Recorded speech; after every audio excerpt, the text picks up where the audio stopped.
Sud Radio, le grand matin week-end, l'info Éco Plus, Didier Testo. Bonjour Didier Testo.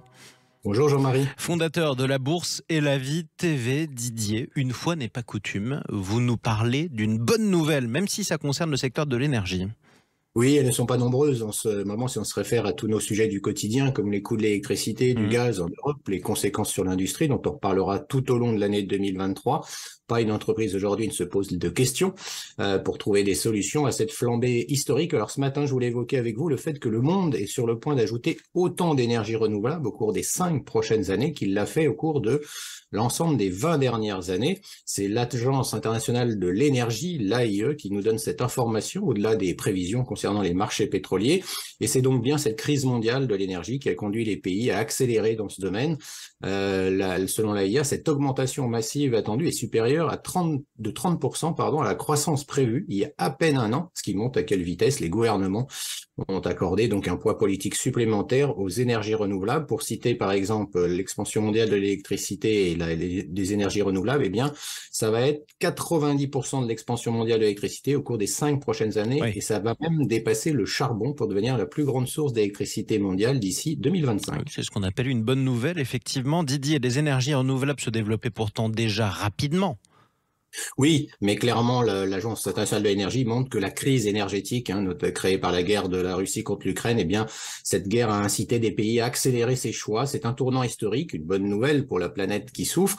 Si on parle de l'Europe, eh bien, la quantité de capacité d'énergie renouvelable ajoutée au cours de la période 2022-2027 devrait être 2 fois plus élevée qu'au cours de la période quinquennale précédente. C'est donc énorme. Alors on voit aussi également la Chine, les États-Unis, l'Inde qui mettent en œuvre ces politiques avec beaucoup de projets d'énergie renouvelable. Alors malgré toutes ces bonnes nouvelles, du côté du pétrole, le risque est plutôt à la hausse, Didier. Oui, c'est ce que prévoit donc c'est l'Agence nationale de l'énergie, des prévisions de croissance de la demande mondiale pour 2022 et 2023, avec l'explosion de la demande de pétrole en Inde notamment, qui explique cette vigueur. Une hausse de prix ne peut être exclue. Alors c'est vrai que si on regarde juste les cours de pétrole du moment, si on en croit les spécialistes, pour l'instant en tout cas, ces cours nous indiquent plutôt qu'une récession économique mondiale approche. L'indicateur le plus important du prix du pétrole, bien sûr, a chuté, malgré la réduction de la production de l'OPEP début octobre et le plafond du G7.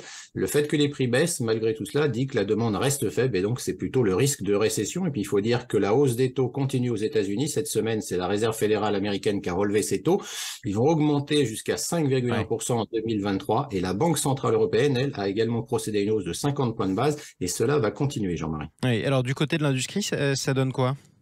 Alors, ce qui est important, c'est que ça bouge aussi aux côtés des frontières de l'Europe avec la taxe carbone. C'est l'événement de la semaine. C'est ce mécanisme d'ajustement de carbone aux frontières. France en avait eu l'idée il y a plus de 20 ans maintenant, qui vise à taxer les émissions de CO2 liées notamment aux importations d'acier, de ciment, d'engrais, d'aluminium, d'électricité. Les entreprises vont devoir acheter des certificats d'émissions basés sur le prix du carbone.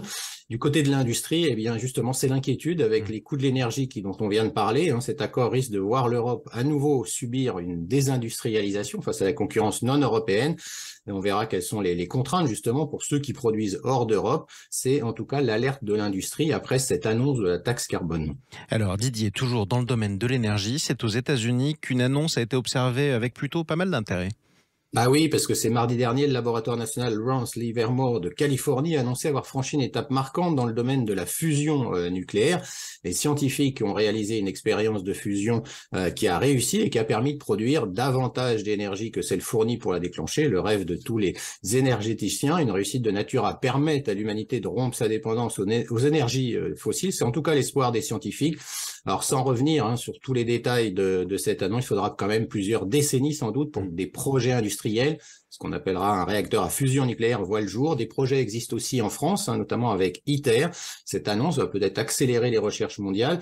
Le nucléaire au cœur de la transition énergétique, ce n'est pas le moindre des paradoxes, Jean-Marie, des conséquences de la crise actuelle en épaisse de l'écologiste. Voilà, il y a aussi peut-être un avenir du côté de la fusion nucléaire. Et celle-là, les Verts l'avaient pas forcément vu venir. Pour terminer, Didier, des nouvelles de la faillite retentissante de FTX. On est bien dans l'univers des crypto-monnaies. Oui, eh bien Sam Bankman-Fried, qui maintenant est connu sous le SBF pour ses initiales, eh bien clairement on parle de blanchiment d'argent. Le dossier s'alourdit, Jean-Marie, de jour en jour.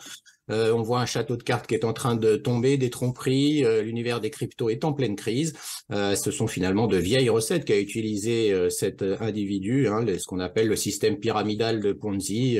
Le trentenaire est ainsi devenu en 2022 l'escroc du siècle. Exactement. Merci beaucoup Didier Testo, fondateur de la Bourse et la Vie TV. On vous retrouve dimanche prochain en compagnie de Laurence Garcia. À bientôt. Avec plaisir.